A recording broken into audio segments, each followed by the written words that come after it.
All right, guys, this is Aaron here from Metro East Libertarians. I am here with David Earl Williams, who is seeking the nomination for Lieutenant Governor from the Libertarian Party of Illinois.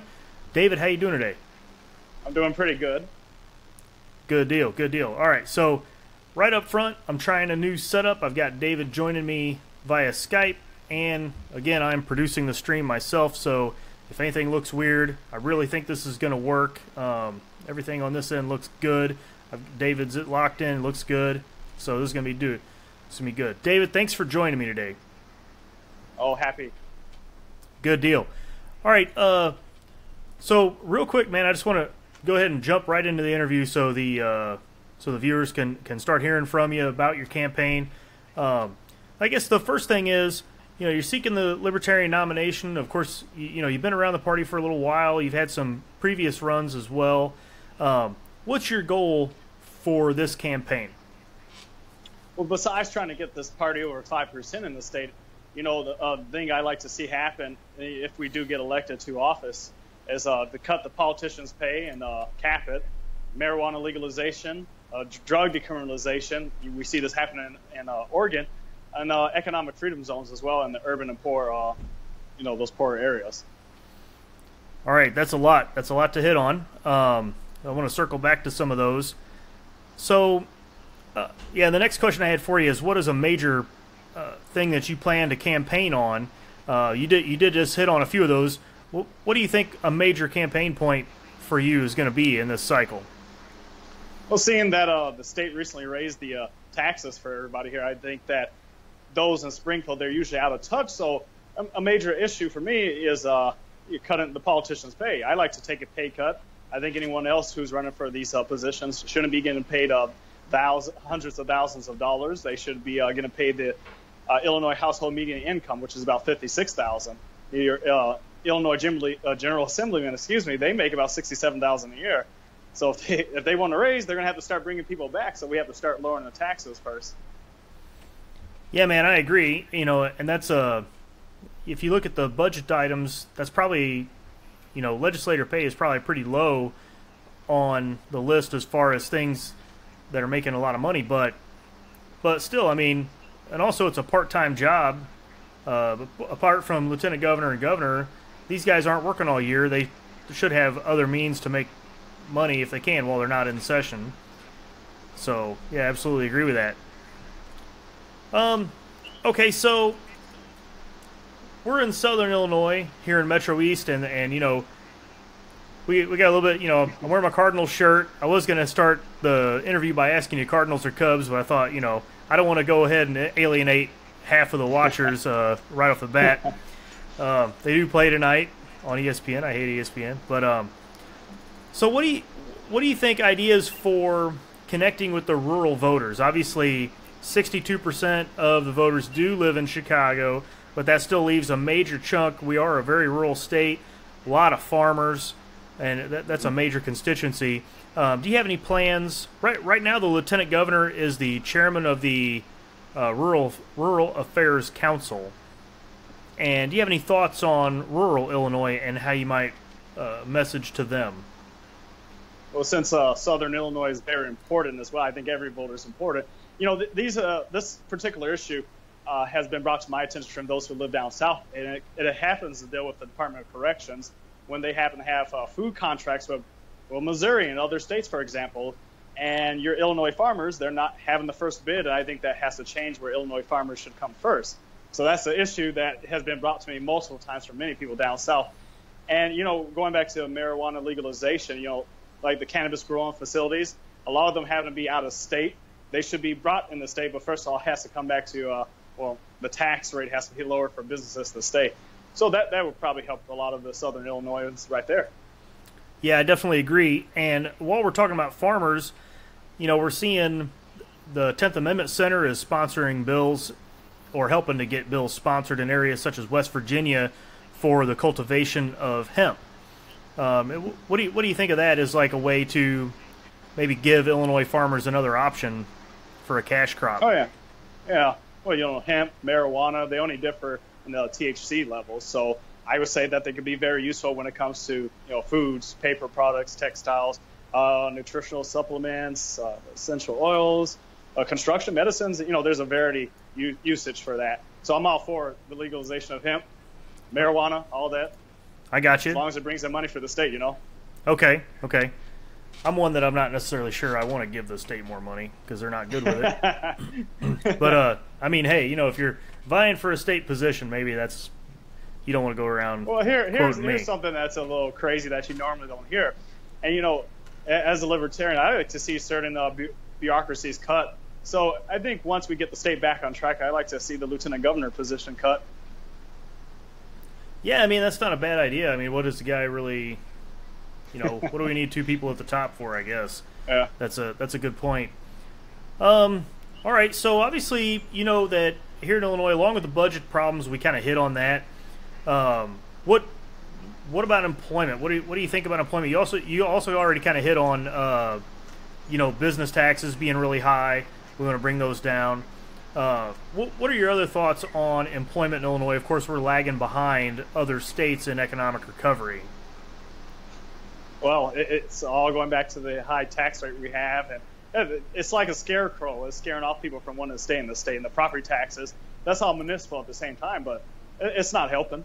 I think, if we get people who are like-minded in such of where they want limited government views and, they have a libertarian mindset, obviously, it doesn't matter if you're a Democrat, Republican. Well, Democrats with that type of mindset would be kind of hard, but I mean, you have more of a chance with a limited government Republican to be able to work with. And Michael Madigan, for example, the speaker, he's been in office for 33 years, and term limits is very important. And yes, I have harped on Bruce Rauner a lot. It's not entirely his fault, but he's kind of allowed this to happen where he just stonewalled and waited a little bit, and then, it fell in the reins of Madigan and the Democrats. And right. Here they are screwing us all over. And even if Madigan was gone, I still would believe that the majority of the Democrats would just run over Rauner. That's why we need a libertarian governor and lieutenant governor in office to be able to make those changes. And you can't say that they won't work with you on some issues. Yeah, I absolutely agree. I mean, we definitely have a very convenient blame game going between those two parties, and of course they get to point fingers at each other, and then we all lose. While they do that, yeah. I absolutely agree with you there. I think the case for a libertarian governor and lieutenant governor, as well as comptroller and secretary of state, Yep. I think that those arguments are extremely strong right now, and I'm hoping people are starting to see that. So, all right, so where are we at? You hit on, I think at one point you hit on violence among the youth, especially that's a big deal in Chicago. Yes. Some of the other candidates have been kind of hitting on that as well. Give me your thoughts on that. Well, I honestly believe there's a simplistic way of solving this, and it goes back to, again, legalizing marijuana and decriminalization of drug. Chicago, you got to promote more of the gun rights. It's kind of restricted here depending on where you go, but if you have more guns, you'll actually be able to protect yourself. And when it comes to the gang violence, a lot of it's lack of education. There's not much I could do about when it comes to family structure. That's going to be on the people themselves to fix that. Mm-hmm. Not all people from single families are to be thugs and the criminals on the street. But I think if at least if the education is somewhat adequate, there's a fighting chance for them. Yeah, I agree. And you kind of hit on education, and since we're talking about the budget and the time of year it is, if you're watching this in the future, we're cutting this in late July 2017 while these budget bills are going through and everything right now. Part of the budget is tied back to Senate Bill 1, the budget that just passed, and Senate Bill 1 is this major bailout for the Chicago public schools because it doles out money based on it's not based on like a per student level, and Chicago already has a very high spending if measured per student. I think it's like 19,000 is the average per student per year in Chicago. Well, now enrollment in Chicago schools is down, and Senate Bill 1 wants to give them the same levels of money that they've been getting. So, theoretically, with fewer students, they shouldn't have as quite a high expenses. So, I don't know. I guess if you want to give your thoughts on the education system in Chicago, feel free since you're up that way. If not, we can just keep rolling. I mean, that's just I kind of going on a rant here about that. Right. Well, no, I'll put my own experience out here. Not every teacher in the Chicago public schools are bad. I mean, there obviously is abuse when it comes to the finances. And even with Southern Illinois, I feel that it's inadequately funded as well. Because, I mean, that is state government's responsibility to fund the public schools, because obviously it's a public school. I would say personally, this may not sound libertarian, but I do believe the funds, at least on the state level, should be adequately distributed for the public schools. Now, I'm very much in favor of, vouchers when it comes to private charter and even homeschooling. If you want to talk about competition, I think that's perfect. Yeah, I mean, I agree. I mean, I'm one I've been vocal about my opposition to public schooling. And we do homeschool our children. We're fortunate, and I understand other people have objections that they don't have basically the means to be able to do that. It's your kids. It's your tax dollars. You should be able to educate them how you see fit. Yeah, I definitely agree. All right. Well, that's good. I mean, that's a lot of the questions I had. Now, obviously, you did have a run in the past, and I believe that was for a congressional race. Why don't you tell us about that? Be happy to do so. So I was running as a Republican back in 2014. I was with the Illinois GOP from 2011 to 2015. My first time was working with some local candidates here in Chicago and Ron Paul's 2012 presidential run. So I ran for Congress in Illinois' 9th Congressional District against Jan Schakowsky. She's been in office, I think about 18, 19 years. Don't want to embellish that. She's a socialist Democrat. Her husband's very well known for some of his controversies when it came to bank fraud and this other crazy stuff as well. So I ran against a lady in the Republican primary. Her name was Susan Atanis. And she was saying God causes autism and dementia because of tornadoes. And, Schakowsky sent some of her people over to vote for this lady. And I lost my primary by 1,427 votes for my first run. It was a very close race. Yeah, it's real thin in a primary where the winner typically gets somewhere around 50,000 votes, right? Yeah. And, for my first run and raising nearly $55,000, I mean, it wasn't bad. Yeah, that's not too bad at all. So you hit on fundraising right there. I would definitely want to talk about that. Of course, Larry Sharp's been going around. He's talking about fundraising a lot with libertarians. That has obviously been a weak spot for us in the past. Give me your thoughts on what you think our prospects are for raising enough money to be in the race this time around. Well, seeing that the climate's set where a lot of people are not too crazy about Republicans and Democrats, libertarians simply have to not be afraid to ask for money. I mean, I don't like to ask for money, but I had to when I was running. But I mean, I had a political consultant too, and he was helping me out a lot with that as well. It's being able to show that you're a worthy candidate of the time as well. I think that if you make a connection with your voters, even going door to door, you can't go door to door asking for money. I'm saying, but you can show at least set up that initial contact, and then give out a piece of your literature, and then they'll perhaps get back to you, or you reach out to them. That's a way of doing it, from my experience. And having an email database and so forth. Yeah, I got you. And yeah, you kind of hit on so talking going door to door, connecting with the voters. Obviously, on a statewide race like this, it's going to have to be done by a strong team, working behind you. So do you are you already starting to put together a team? Obviously, the party is going to be there for whoever the nominees are. To petition and things like that. Yes, I personally have some people in place. There's a little bit more work. And I have to wait to see who wins our governor nomination as well, and then we'll collaborate with them. Okay, yeah, that's good.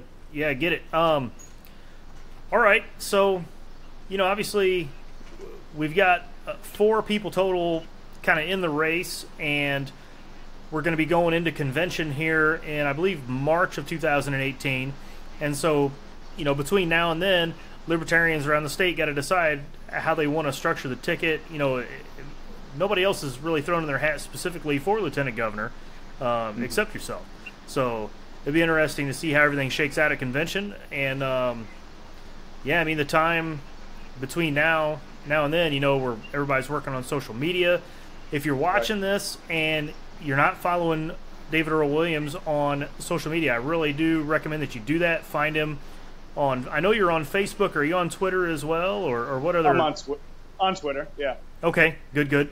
I'm really bad at Twitter. Like I have like one follower. It's terrible. I don't even know who it is. I'm just kidding. I got like 100 followers, but it's the worst. But all right, yeah. I'll get with you after this. I'll put all your social media links in the description. Definitely check him out. Keep an eye on his message, and yeah, it's the rest of the campaign for the insiders, and then we move on into the general. David, I appreciate you joining me. Any final thoughts? We want to get out there, let the people know, before we say quit, cut the stream, basically. Sure. If people are tired of more of the same, you got to vote libertarian. We're actually living in a government. We believe in personal, freedom and economics, all that good stuff. I'm tongue-tied right now, but I've had fun doing this with you, and thank you. But I do believe that it's time, for the Libertarian Party to step up, and I think people will be more open to, having us in office, because the Republicans and Democrats have failed. I think people are tired of the blame game, and it's finally hurting the people's pockets. Yeah, I agree. People are definitely, it's definitely becoming more personal. We're seeing an uptick in interest in our party and around social media and everything. So, yeah, I think this is going to be good. This is going to be a good opening for us. All right, guys. Thanks for watching. David, thanks for joining us. Hopefully this all worked out technically. I haven't gotten any feedback just yet, but we'll be spreading this around social media. Subscribe to this channel for more interviews like this. And David, thank you so much for your time. And we'll stay in touch, man, and keep the information flowing from your campaign. Yep. Thank you for having me. All right.